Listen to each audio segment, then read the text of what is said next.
Hi everyone, this is Zak Schmoll again from Rebuilding Holland. And you know from my website and from my last video that I love The Lord of the Rings.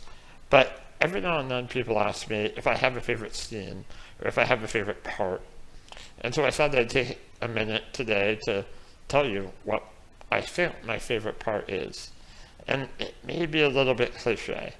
It's a part that I think a lot of people might point to, but admittedly, the beauty that Tolkien draws out in this one scene, I mean, it really hits to me every time. It's right near the end. Frodo and Sam are journeying through Mordor, and times are getting very difficult. Frodo just collapsed. He's unable to walk any further.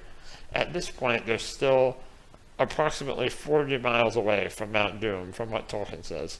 So this is not the epic scene where Sam carries Frodo up the mountain that was dramatized so well in the movies.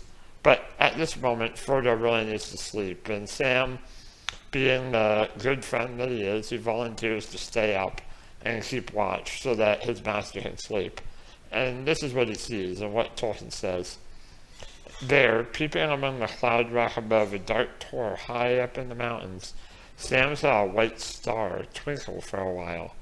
The beauty of it smote his heart as he looked up out of the forsaken land, and hope returned to him.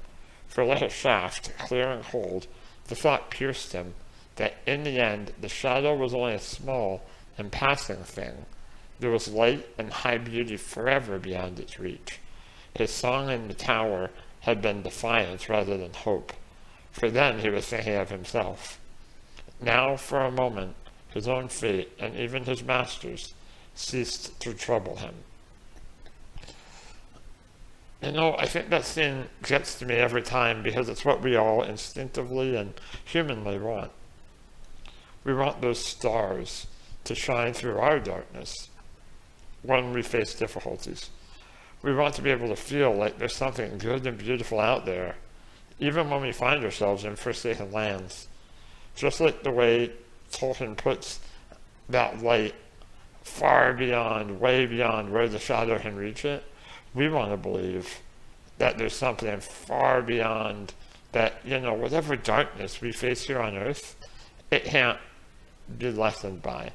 It's beautiful, it's precious, and it's this powerful kind of force that even the shadow, and this is a personal shadow, if you were reading the book, you would notice that Tolkien capitalizes shadow, and I think that's very intentional. This isn't some abstract conception of evil out there. This is a very real threat to Sam and Frodo personally.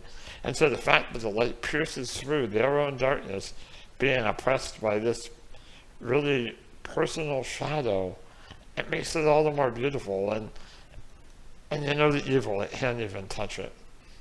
And I want that hope in my life, and I think it's human to feel that type of desire.